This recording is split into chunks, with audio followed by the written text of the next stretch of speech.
This is a Fleet Success Show, dedicated to helping you and your fleet succeed using the experience of fleet professionals and Hall of Fame fleet legends. The show that explores how the pillars of stakeholder satisfaction, intentional culture, resource efficiency, and risk management all combine to lead your fleet to success. We're glad you're here. Now, let's get into the show.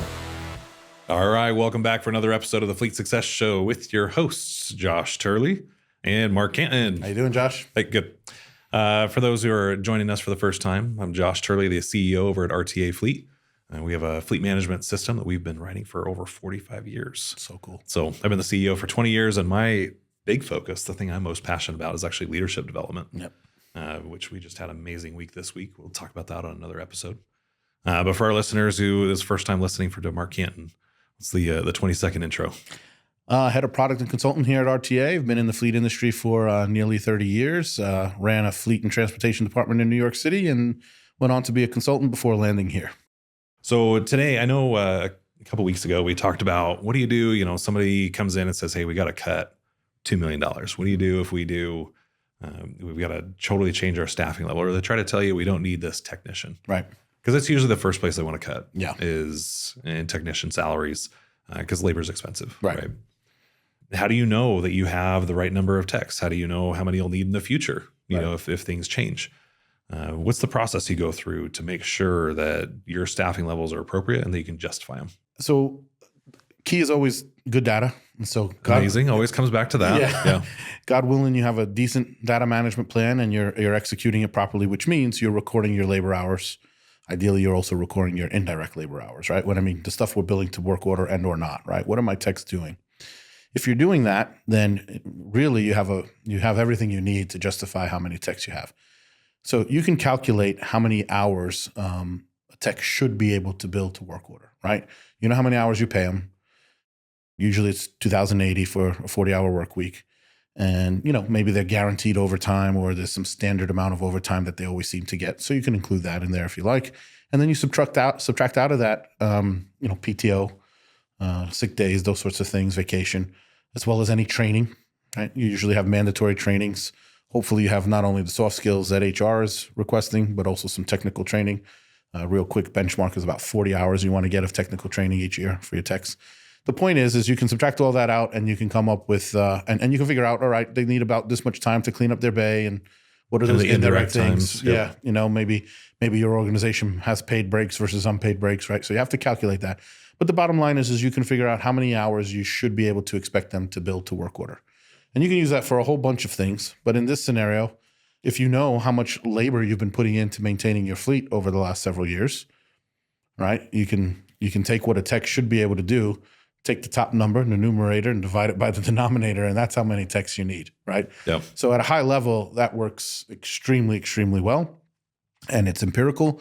It's very difficult for finance or for anyone else to argue against it. The problem that I see most fleets run into is when they don't trust the numerator all that much, right? And that happens for a multitude of reasons, whether it be because their techs are off, delivering mail or welding fences for, public works or something like that. You see all kinds of reasons. Maybe it's a new system. Maybe you just haven't had the discipline around entering that. Maybe you're not using, like our paperless shop where, I time in, I hit a stopwatch essentially. I start the work, I end the work. And so I got really strong data. Some folks are writing it in on a piece of paper, leaving it on a desk, and then it's getting in. Maybe it's fat fingered. Maybe it's hard to read the handwriting. So there's a whole multitude of reasons of why people tend to suggest they have bad data, in which case you can kind of run into some trouble there. The method we've talked about in the past, is looking at something like AEUs, asset equivalent units, or you'll hear in the industry VEUs, vehicle equivalent units. You'll hear maybe MRUs, maintenance require units. I think it's the R. Anyway, you get the idea. And what you're trying to do is establish how much labor time is needed by class of vehicle, right? And so typically a sedan is going to be on average, if you have an average age of 5 years in your sedan class, you're probably talking about 8 hours a year, right? The 1 year ones are 2 hours, the 10-year ones are on the higher end. So now okay, I have my VEU is 8 hours, or in our case, the most common asset in RTA system across all of our customers is a half-ton truck.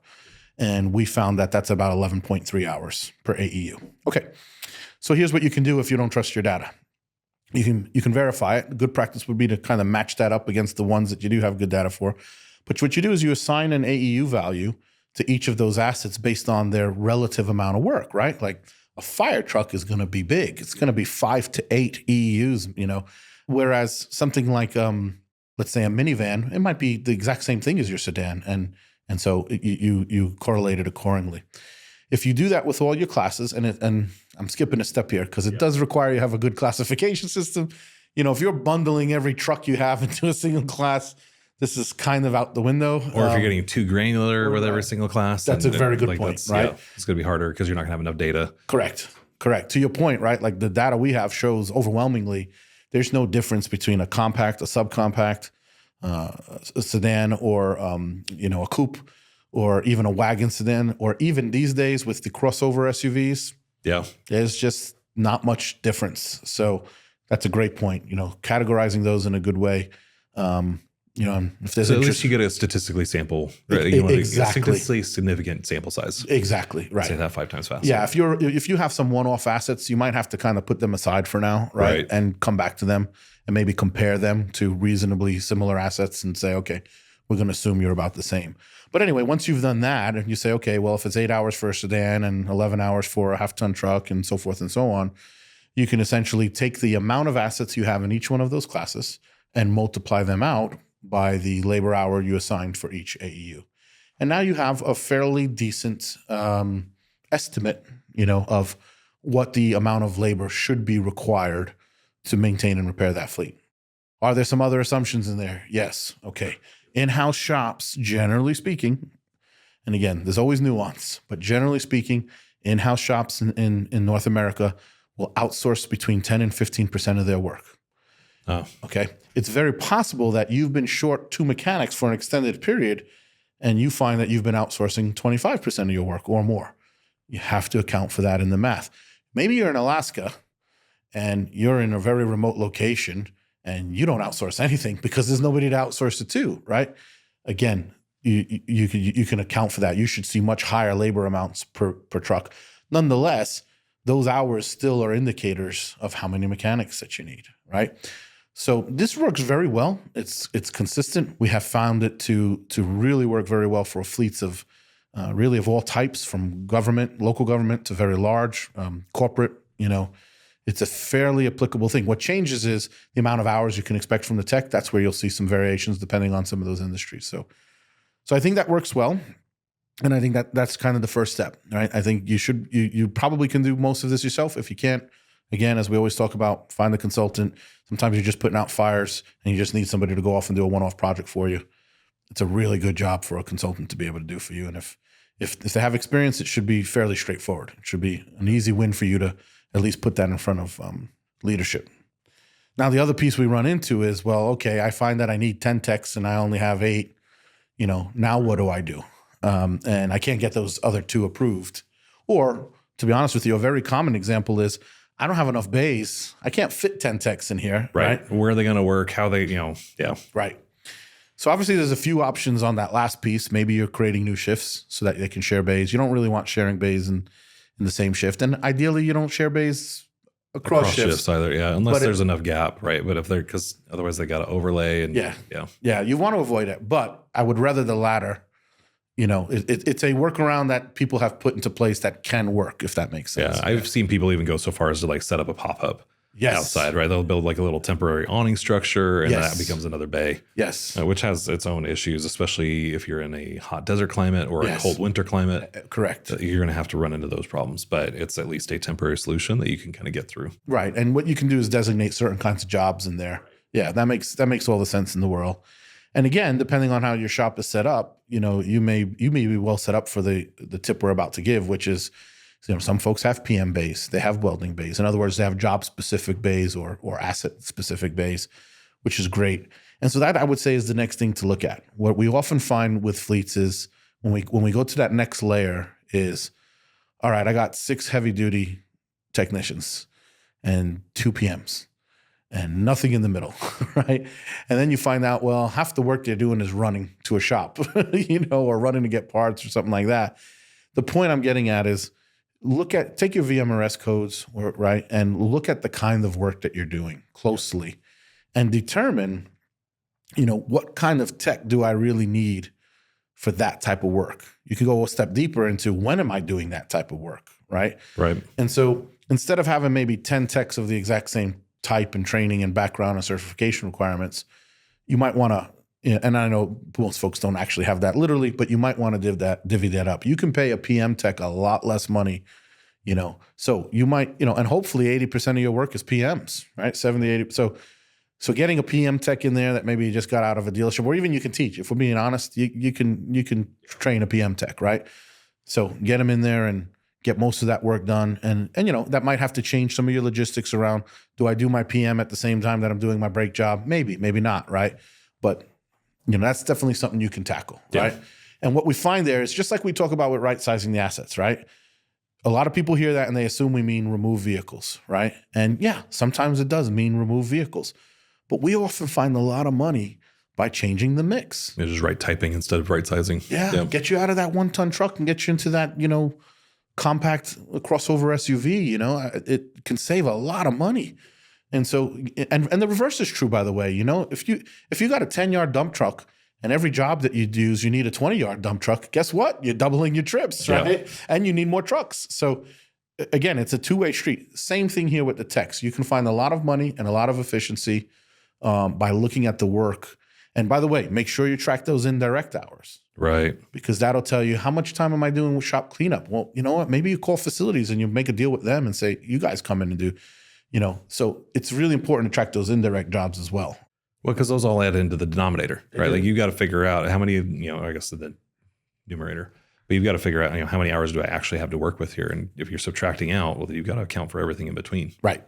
So if you're looking for fleet experts and former fleet managers sharing their best practices and advice, networking opportunities with hundreds of fleet professionals, and live, hands-on training sessions and workshops designed to help you take your fleet to the next level, then you need to register for RTA Connect 2025. It's the fleet event of the year. Join us September 22nd through 26th in Las Vegas and get the tips, tricks, and tools you need to help your fleet succeed. Visit www.rtafleet.com/connect to learn more. I know one of the things, we talk about the history of the company, right? And those who don't know, Ron Turley was my grandfather, ran UPS. And while he was there, one of the big things that he was all on was efficiency. Bingo. And how do we get more out of the techs we do have? Yeah, he was brilliant in this way. So this kind of assumes that just status quo, which I'll tell you is you'd probably find, but you actually may find that you have inefficiencies which are driving up your tech demands. Correct. So not just bad data, but bad process. Right. When I look at what he did, they were able to change the size of the fleet almost 80%. And they didn't hire one more technician. That's amazing. Which is incredible. Yeah. Right? They found 80% of efficiency savings in their workforce. Right. Yeah. It was nuts. But you may have to go through and do something very similar. You need another 2 techs? Well, what if we just made your 8 techs 20% more efficient? Right. Well, now they could do the work of, what does that come out to? 10, 11? Yeah. Right, roughly? Yeah, exactly. 25%, yeah. So that would put you right there. So just kind of going through that and thinking about that. There's opportunities.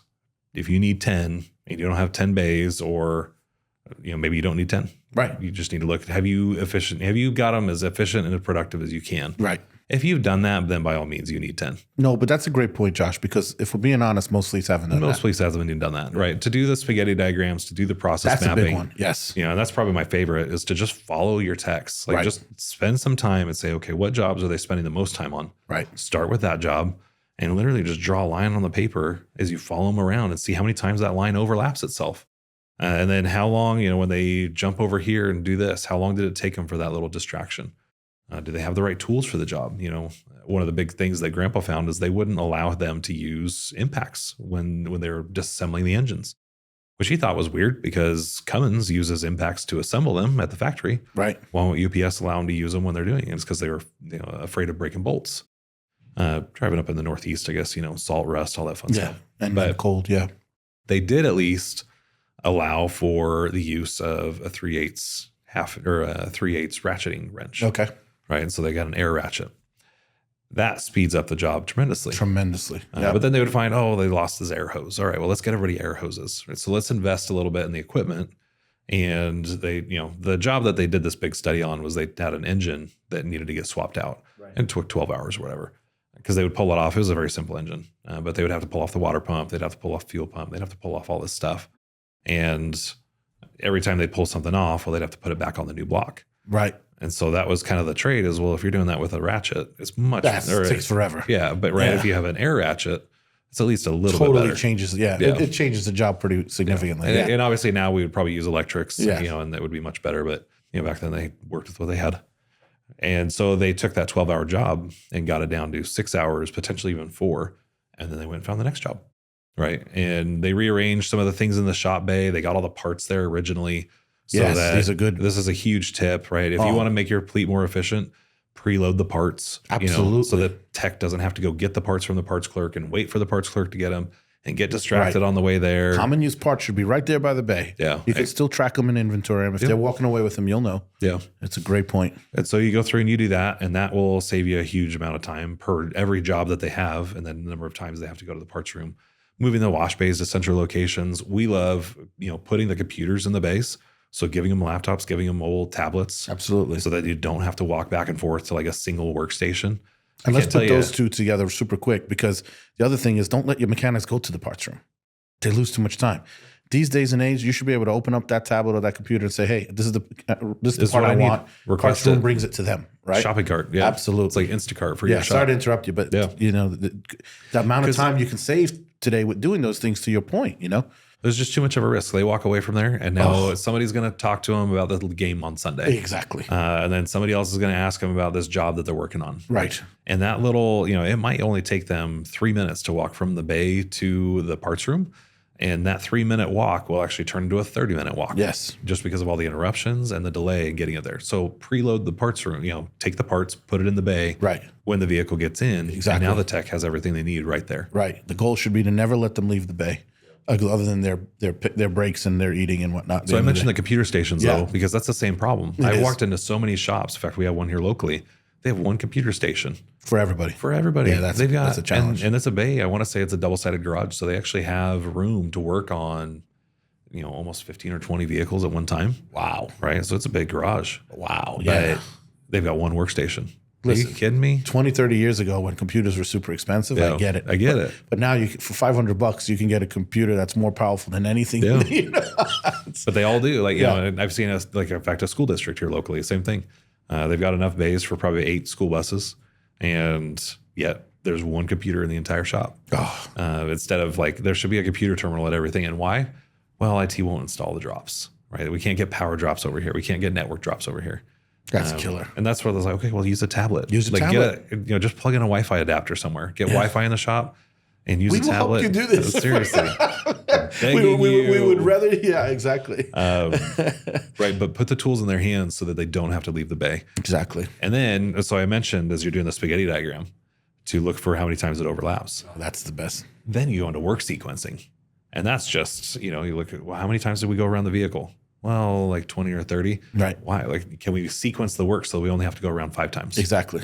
So these are all the things that Grandpa did. Yeah. In order to almost double size the fleet without hiring another technician. And he was doing that when? In the 70s? This is, 75 through 79. That's still a technique we use today. Yeah. I mean, Steve wrote an article on it. Well, I mean, and when you think about the math on that, because folks will be skeptical. Yes. First off, I will tell you that when we do them, we can sometimes save 15, 30 minutes. If it's like a big truck, something very complicated, it's quite a bit of time you can save.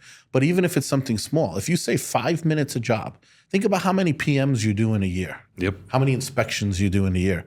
If you'd probably do thousands upon thousands of them, the amount of, to your point, the amount of hours you get back from adds up really quickly. It does add up. So don't be skeptical of this. You put these tips into place, you will save time for your technicians. You absolutely will. And I bet most fleets out there can squeeze another technician or 2 out of just taking those steps. Yeah. I would be shocked. Again, obviously how big you are matters. The bigger you are, the more you can get out of it, actually, right? Yeah, which is interesting. Well, so I think we've given you some good tips. Somebody's trying to ask you, hey, how many techs do you really need? And I think this is one of the misnomers when we hear the question, How many techs do you have per asset? And that's such a terrible question. Oh, It is a terrible question because it has no indication about how many PMs you do per year for those assets. There's no, because that's all based on utilization. Correct. There's no inclination about what's the mix of the fleet. Exactly. Are you all running, it's like a taxi company and there's just a bunch of Ford Crown Vics? Right. Or is this a mixed fleet where we've got everything from road graders to vac trucks down to squad cars? Right. Which completely changes all of your Exactly. repair times. So we look at all those things, and How much outsourcing you're doing. how much outsourcing is a huge one because that's just forgotten. You don't even think about accounting for those hours that somebody else is paying for. Right. Because they're not on your timesheets. Exactly. Right? So definitely a lot of things to go look at to answer that question is, do we have enough techs? Do we have too many techs? And what are we doing to make sure that we're making the best use of the techs we do have? So, and then training. That's another way to drive up efficiency. Yes. Teach your techs. Yes. Teach them how to do their jobs. And Josh, thank you for saying that because we touched on it. I kind of flew by it, but most people see the training as lost time for the techs. And I get it. I get the temptation. But if you put in that training with them, you'll drive so much efficiency. Yeah. Train them on the engines, right? Call up your OEMs. Like, you guys are buying vehicles from these guys in bulk. They should be willing to provide free training to your techs. Absolutely. That should be on your purchase order. Yeah. Absolutely. And it should be part of the RFP. Yep. But when you go through, get them to the bargaining table and say, look, if we are going to buy from you, Ford's over here throwing in free training. GM, what are you going to do? Stellantis, what are you going to do? Force them to come to the table and be like, yeah, we'll train you on the new stuff. Right. And we'll teach you how to use these new engines and, the new EVs that we're coming out with. Train them on that. Get as much training because that will make them faster. And continuously train on that thing. Train them on the FMIS. They should absolutely, you want to get them faster and you train them on how to do that. It's a great point. It's not just on the job training that counts, but there's oftentimes we'll find we're training somebody like, oh, I had no idea you could do that. Right. Exactly. You know how frustrated I've been about this thing? And you just showed me a way that's going to save me 5 minutes per work order. Yeah. Awesome. Exactly. That's as good as saving a trip to the parts room. Yeah. Absolutely. So invest in your techs, invest in the training, and get your suppliers to offer training for free. Yeah. Like we do. Yeah. And by the way, in the same way you can use the MRS to figure out maybe what text mix you need, that also can indicate what training you need. Yes. Right? If you see, hey man, look, we're just constantly doing brake jobs just to pick something, right? Well, boy, you better have people who know how to do that quickly and efficiently, right? Yeah. If you never touch transmissions, don't put a ton of time into, learning how to do transmissions, right? There's so many tools out there for folks, and I think I speak for you where it's, the great fleets, you see them doing this, right? And the fleets you don't see doing it, it's like, oh man, I wish I could go out there and do it for you. I can't, but it's there for you. It's there for you to grab, So I'd love to see more people doing that kind of stuff.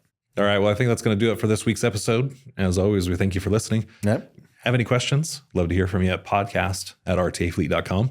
If you want to go check out a copy of the Fleet Success Playbook, where we put all this stuff, we even have the spaghetti diagrams and VU analysis, all that fun stuff. You can go to fleetsuccessplaybook.com and go download a copy of that. Not download it, order a copy of that. We'll send you a hard copy. Right. But otherwise, we'll see you next time. Take care, everybody. We hope you enjoyed the show. If you'd like to help support the podcast, please share it with others. Post about it on LinkedIn or leave a review. Want to learn more about our fleet management software, Fleet 360? Check us out at rtafleet.com. If you want to learn more about having your fleet evaluated by our consulting team, go to fleetconsulting.com.